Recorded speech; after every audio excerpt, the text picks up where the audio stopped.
Channel of Vadodara.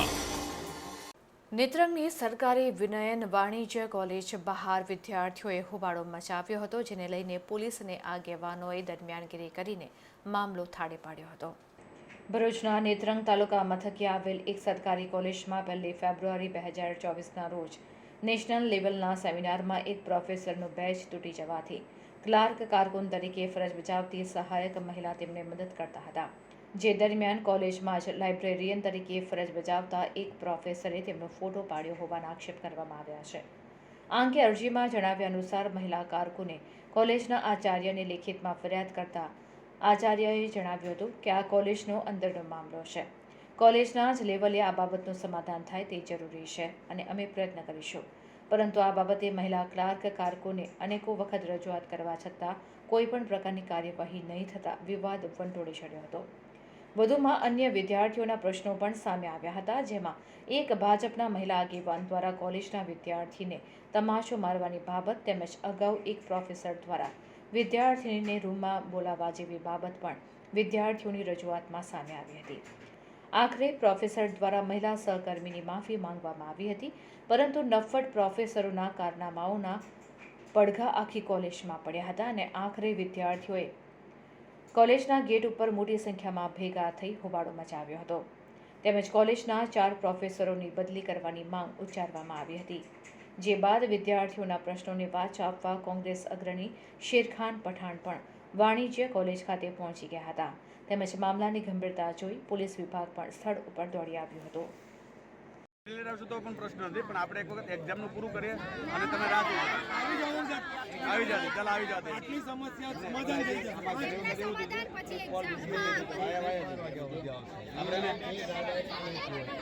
રાધિકાના ફોટા પાડે એના બદલે અરજી છે ને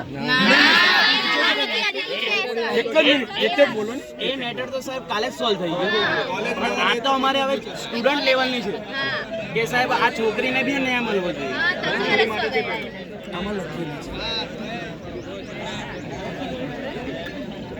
તો એ તમે છે ને આજે પેલી જૂની મેટર હવે સાહેબ ધીમે રહીને બધી મેટર બહાર નીકળશે, કરીશું એનો એક મેટર નહીં સાહેબ। એક કરીને બોલો। તમે મને કાલે એવું કહેતા કે ભાઈ આની બદલી અમારે જોઈએ, મારી પાસે આધાર છે, મારી પાસે આધાર છે, સાંભળી લે પહેલા પછી આપણે બોલીએ। અચ્છા, જે કંઈ તમારી ફરિયાદ હોય એ મને આ એક આપી આપો, બરાબર?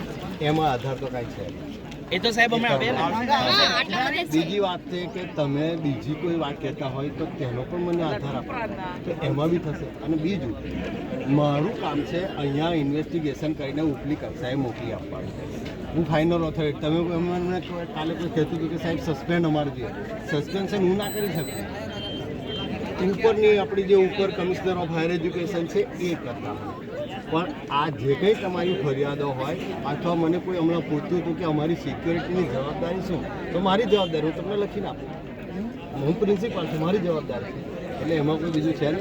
હમણાં મારી રિક્વેસ્ટ છે, હમ્બલ રિક્વેસ્ટ છે તમને બધું કે પરીક્ષા એ તો આપી દેશે, હું તમને કહું છું એક જ મિનિટ। હવે આ જે અરજી લોકોની છે ને, હવે તમે વિચારો કેટલા દિવસથી આપણે આમાં તમે આનો ભોગ બની રહેલા છો? નહીં પેલી અરજી 42 દિવસ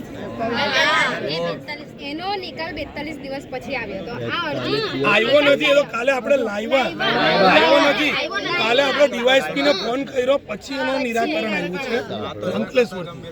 સાંભળો, હવે એમાં આપણે તો આપણા સામે આવ્યો નથી, નિરાકરણ બી સ્ટુડન્ટ સામે આવ્યો। હવે એક વાત તમે કહું, મુખ્ય વાત એ છે કે આ લોકોની હાથે જે રીતે જે કંઈ પણ અંદર કોઈ એક છોકરી સાથે કોઈ વાત કરી, જે કરી હોય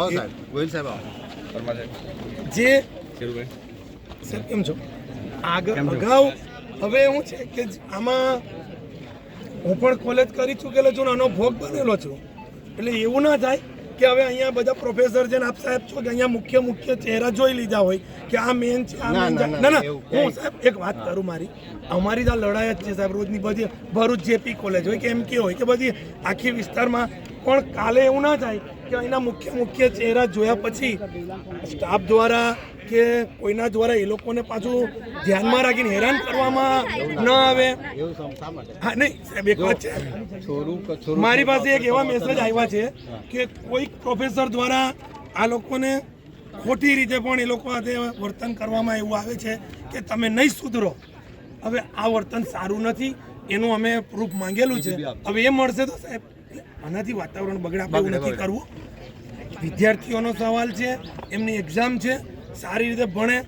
એક તો શું છે, પ્રોફેસરો સાહેબ તમને તો અમે ફરિયાદ કરી શકીએ, કમિશનરમાં પણ જો તમને કહું, મેં પોતે મારી લોકસભાના ઉમેદવારની લેટર પેડની ઉપર મેં ફરિયાદ કરેલી છે. તમને કહી દઉં કે ભાઈ પ્રોફેસર નિયમિત નથી ને અહીંયા રહેતા નથી ક્વાર્ટરમાં. હવે મામલતદાર તો તમારાથી મામલતદારથી કોઈ સત્તા નથી તમને લોકોને કરી શકે, કેમ કે ક્લાસ 2માં આવે. પણ મેં આગળ કરી છે જેથી કરીને અમારી માંગ કોઈ અહીંયા કોઈની કોઈ બીજી લડાઈ નથી. વિદ્યાર્થીઓનું ભણતર સારું થાય ને એમની સાથે જે અન્યાય થાય છે, તમે સાહેબ જવાબદાર છો, તમારી આ જવાબદાર. પણ મેં ક્યાં ના બસ એટલે આ લોકોને ન્યાય મળે એટલું જોઈએ છે. આમાં 2 મુદ્દા એમના છે, એટલું તમે ખાલી નિરાકરણ લાવી આપો. બાકીની તો આ થઈ જશે. તમે આમાં મને સહી કરી આપો. સહી કરો, કરી દો પેલા સહી.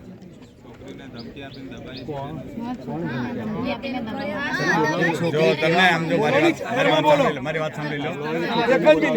એક જ મિનિટ મારી. આપણે અગાઉ વારંવાર સેમિનાર કોઈ પણ પ્રકારની ધમકી આપી હોય એના બાબતથી અલગથી ગુનો દાખલ કરવામાં. આપણી મુખ્ય વસ્તુ તો ઊભી જ રહે છે, એ સિવાય પણ અલગ ગુનો દાખલ એની ખાતરી આપવામાં આવે છે, બરાબર. અને એમાં જે ભોગ બનનાર છે કે જે કોઈ વ્યક્તિ કથિત વ્યક્તિ છે, એ જ્યારે જવાબ આપશે તો જે મુખ્ય પ્રશ્ન છે તો આપણે ઊભો જ રહે છે. સાથે સાથે એને જે ધમકી આપી છે, જે પ્રકારનું જે કોઈ વ્યક્તિ દ્વારા છે XYZ, એમાં આપણે નામ નથી પાડતા, એ તમામ વિરુદ્ધ કાયદેસર કાર્યવાહી કરવામાં તમને ખાતરી આપવામાં આવે છે, બરાબર. બોલ બેન, હું કીધું સાહેબ કહે છે, PSI સાહેબ છે, એ ખાતરી આપ્યા પછી હું ખાતરી આપું પછી શું વાંધો? અને આ ખાતરી મારા તરફથી નથી, આપણે ન્યાય પ્રણાલી તરફથી ખાતરી આપે, એમાં મારી ફરજ છે. એમાં હું કોઈ એવું નથી કહેતો કે હું તમને ખાતરી આપું છું. એક આ ફરજનો ભાગ છે અને કોઈ પણ જગ્યાએ આ બાબતે તમને ખાતરી છે. કોઈ પણ જગ્યાએ કોઈ લગભગ બધા આપણે સ્કૂલમાં સેમિનાર કરતા આપણે કે કોઈ પણ ગુનાનો તમે ભોગ બનતા હો તેનો પ્રતિકાર કરો, તમે એને જણાવો તો એના બાબતે 100% કાયદેસર કાર્યવાહી કરવામાં આવશે. સાહેબ રજા પર હતા ને, એટલે પછી મારે DYSP સાહેબને ફોન કરવો પડ્યો કે સાહેબ તાત્કાલિક આનું નિરાકરણ કોલેજ પર નથી, પોલીસ સ્ટેશનમાં લાવવું પડશે. એટલે પછી કાલે વિદ્યાર્થીઓ સાહેબ જાતે આવ્યા. એ પ્રશ્ન તો એવું સમજો કે હમણે સમજી વિચારીને સમજીને સાહેબ એમાં ભાઈ શિરુભાઈ એકદમ હું તમને કોઈ મોબાઈલ કબજે કરી FSL માં મોકલવામાં આવશે અને એમાં જ્યારે આવશે આજે જ કબજે કરવામાં આવશે અને એમાં જે કોઈ કઈ નીકળશે તો એને વિરુદ્ધ પાછો ગુનો દાખલ જે તે તારીખના સેમ ડેટ દાખલ કરવામાં આવશે. આ જ ઉલ્લેખ કરી, એમાં કોઈ બીજી કોઈ છેડછાડ થશે નહીં, એની પણ તમને ખાતરી છે. બેન તું શું કહે છે? સર મારું એવું કેવું છે, જરાક જોરથી બોલ. જોરથી મારે એવું કેવું છે કે જે છોકરી સાથે જે બધું થયું છે કઈ બી, પણ એને છે ને સ્ટાફ દ્વારા ધમકી આપવામાં આવી છે. એના વર્ષ બગડ્યા છે, 2 વર્ષ બગડ્યા. સર એ 2 વર્ષનું શું? એ 2 વર્ષનું એના ડરના કારણે બીકોઝ એને ધમકાવવામાં આવી છે. મારી વાત સાંભળો. મેં આપને મેં પહેલા કહ્યું હું તમે મારી વાત સાંભળો. એને જો ધમકી આપવામાં આવી છે અને પૂરતા પુરાવા છે એની અલગથી કાયદેસર કાર્યવાહી કરવામાં આવશે. મેં તમને કહ્યું, સમજ્યા છો? કારણ કે આમાં શું છે, જૂની મેટર થઈ ગઈ છે અને ઘણા બધા કિસ્સામાં ન્યાય પ્રણાલી એવું કે છે પુરાવા પર આધારિત ચાલે. અમુક આપણે બનાવમાં CCTV કેમેરા હોય છે, છતાં કેમ તાત્કાલિક એને ગુનાની સજાની જોગવાઈ એને સાંભળ એક પ્રણાલી હોય છે, એક સ્ટેપ હોય છે, એને આપણે એને અનુસરશું અને એની ખાતરી આપી છે. એને એવું કહેવા માંગે છે જે છે તેરે એવું કીધું કે કોલેજમાં વાત કરી હતી, કોલેજના તપાસ સાહેબને વાત કરી એની તપાસ કરે. કોલેજના અંદરથી સપોર્ટ ના મળતો છોકરી કઈ જશે? છોકરી આ તાલુકાની બી નથી, બીજા તાલુકાથી આવે છે. આટલા બધા જો પહેલા અલગ અલગ બધા આગેવાનો છે, બધા આપણી પાસે ઘણા બધા પ્લેટફોર્મ છે. એમાં તમે તો યંગિસ્તાન છો, સોશિયલ મીડિયાનું પ્લેટફોર્મ તમારી પાસે એટલું બધું શું ન થઈ શકે તમારાથી? કોલેજના અંદરથી ડરાવવામાં આવે છે તો પછી બેન કરે શું?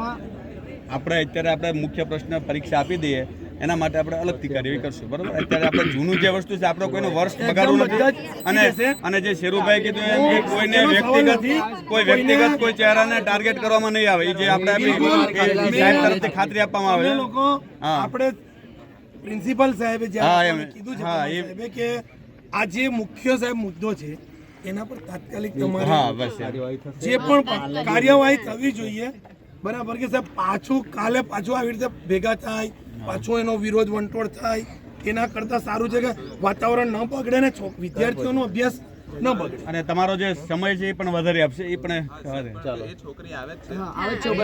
કેટલી વાર? કેટલી વાર? 5 મિનિટ સાહેબ, આવી જાઓ તમે. 5 મિનિટ સાહેબ, 5 મિનિટ. હું તમને શું કહું છું કે એક મારે બીજું કોઈ પ્રશ્ન નથી. એક વખત તમે એક્ઝામ આપી દો પછી તમે કલાક 2 કલાક આવી જ ગઈ છે. ખાલી જાહેરમાં સાંભળી લઈએ. સરકારી આર્ટ્સ એન્ડ કોમર્સ કોલેજમાં વિદ્યાર્થીઓ જોડે ગેરવર્તન કરવામાં આવે છે સ્ટાફના મેમ્બરો દ્વારા. તેમાં વિક્રમ ભરવાડ અને લાઇબ્રેરિયન અજીત પ્રજાપતિ અને જસવંત રાઠોડ, આ 3 પ્રાધ્યાપકો એવા છે કે જેઓ છોકરીઓ જોડે ગેરવર્તન કરે છે અને વિદ્યાર્થીઓને પણ હેરાન કરે છે અને ચપટી વગાડીને ધમકી પણ આપવામાં આવે છે કે તમે લોકો અમારા કીધા મુજબ કાર્ય નહીં કરશો તો અમે તમારા ઇન્ટરનલ માર્કિંગ ઓછા કરી દેશું. તો આ રીતે અમે લોકોએ અરજી પણ કરી છે જેનું નિરાકરણ અમને જોઈએ છે. કોલેજના લાઇબ્રેરિયન પ્રાધ્યાપકે પણ એક સ્ટાફની છેડતીની શું કહેવાય ફોટા બાબતે થયો છે. એમણે પણ એવું કર્યું, અજીત પ્રજાપતિ એવું કર્યું કે રાધિકા મેડમ અમારા ક્લાર્કમાં કામ કરે છે કોલેજમાં, તો તેમના ખરાબ વિચારથી એમના ફોટા પાડીને સોશિયલ મીડિયા પર મૂકવાના ઈરાદાઓ જતાવ્યા છે અને એ બાબતે અમે એમને રજૂઆત પણ કરી હતી ને મેડમે 4 અરજી મોકલ્યા બાદ પણ એ હાજર રહ્યા નથી અને આજે એ બાબતે મિટિંગ પણ થઈ હતી અને એનું નિરાકરણ પણ લેવામાં આવ્યું છે. અને અમને હજી એક પ્રશ્ન હજી પણ છે કે છોકરીને છેડતી કરવામાં આવી છે વિક્રમ ભરવાડ દ્વારા, એમનું પણ નિરાકરણ જોઈએ છે અને આ જે 3 પ્રોફેસરો છે અહીંયા કોલેજમાં કાર્ય કરવા નહીં જોઈએ એવી અમારી માંગણી છે. અને આ કોલેજનો લેવલનો પ્રશ્ન જે પૂરો થયો છે પણ સ્ટુડન્ટ લેવલનો પ્રશ્ન હજુ પૂરો થયો નથી અને આજે જ્યાં સુધી આનો નિરાકરણ નહીં આવે ત્યાં સુધી આ સ્ટુડન્ટ યુનિયન આના માટે લડતા રહેશે. આંદોલન ચાલુ જ રહેશે. કાલે 9 કલાકે સરકાર અને વિજ્ઞાન વાણિજ્ય કોલેજ ગેટની બહાર અમે બધા વિદ્યાર્થીઓ ભેગા થઈ આંદોલન કરવાના છે કે આ 3 પ્રોફેસરોને અહીંયાથી બહાર કરવામાં આવે અને કામનું કાર્ય બંધ કરવામાં આવે. કોલેજના વિદ્યાર્થીઓ દ્વારા આજે પરીક્ષા દરમિયાન કોલેજ ગેટની બહાર એમની માંગણીઓને લઈને આંદોલન કરવામાં આવ્યું હતું. વિદ્યાર્થીઓની માંગણી હતી કે જે કંઈક રાધિકા અને એમની સાથે ઘટનાઓ બની છે એના અનુસંધાને જે અધ્યાપકો સંકળાયેલા છે એમની બદલી માટેની કાર્યવાહી કરવામાં આવે. બદલી અંગેની કાર્યવાહી માટે કોલેજ તરફથી આચાર્યશ્રીએ ખાતરી આપી છે કે અંગેની કાર્યવાહી કરવામાં આવશે. આવી બાહેંધરી મળતા વિદ્યાર્થીઓ પરીક્ષા માટે શાંતિથી એમના ક્લાસમાં ગયા હતા.